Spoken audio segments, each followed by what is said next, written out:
I'm waiting on you.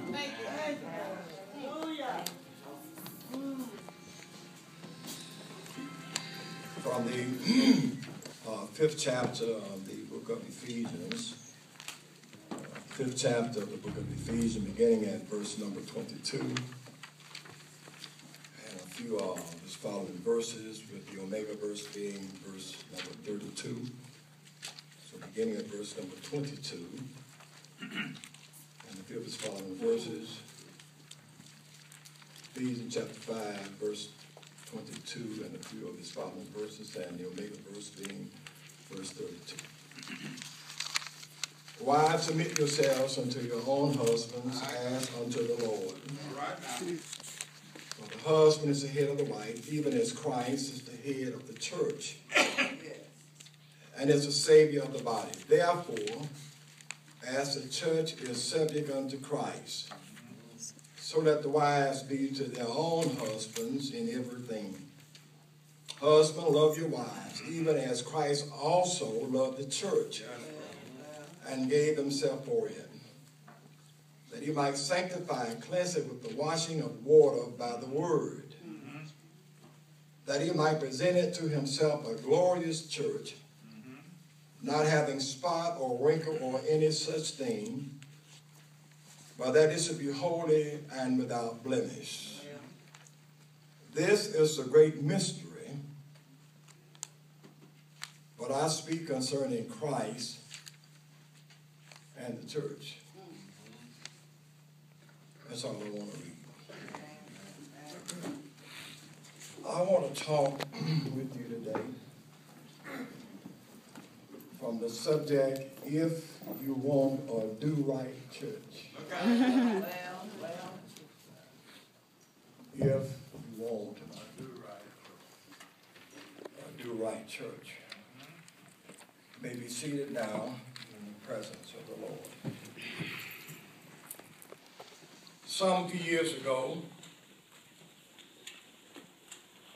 a rhythm and blues singer by the name of Aretha Franklin recorded a song entitled,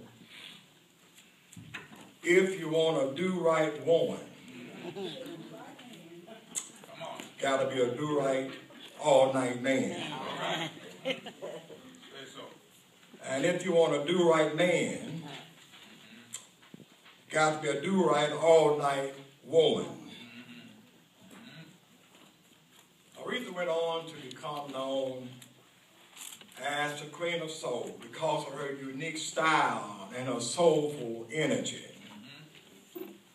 No one can deny the fact that her church background is obvious and evident in her delivery. She has given music lovers all over the world some of the best ballads and R&B ever recorded. At the first inauguration of President Barack Obama, she sang America the Beautiful like she was having church. If I could be so bold in my estimation and my observation, and if the truth be known, Aretha Franklin hasn't totally and completely left the church. Occasionally, she still sings gospel music today with just as much fervor and intensity as she did when she sang in the church choir at New Bethel Baptist Church of Detroit, Michigan, once pastored by her late and great father, the Reverend Dr. C.L. Franklin. Yes, sir. Looking back in retrospect, it warms the heart of this pastor to say that in 1972, or 71 rather, for the Washington, that he had the rare opportunity of introducing Aretha Franklin on stage at the Garrett Coliseum, which was the first and only time that Aretha Franklin has ever been in the capital city of Montgomery. This pastor, when I was on the radio, had the opportunity of introducing Aretha Franklin on stage at the Garrett Coliseum. That was a great honor. But it is promiscuous and everything goes society. It is very difficult to find two people who share the same goals and concerns in relationship as well as in marriages. 9 out of 10 times, if the woman wants to do right, then the man doesn't. If the man wants to do right, then the woman doesn't. seems to me, Brother Boone, that we are more interested in doing things our way. All right. Rather than doing things the right way or God's way. Say it, preacher.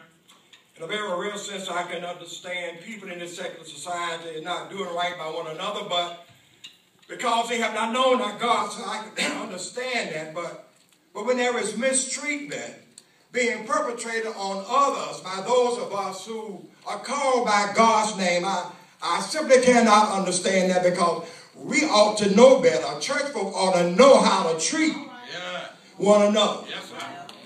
While it might be true that no one is right all the time, the one thing that everybody can do is to do unto others. Yes, sir. As you will have them to do unto you.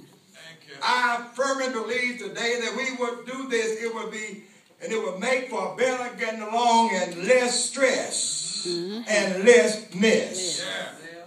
Well, my brothers and my sisters, the question before us today is simply, what does it take in order to have a do-right church? And I'm so glad you asked me that question.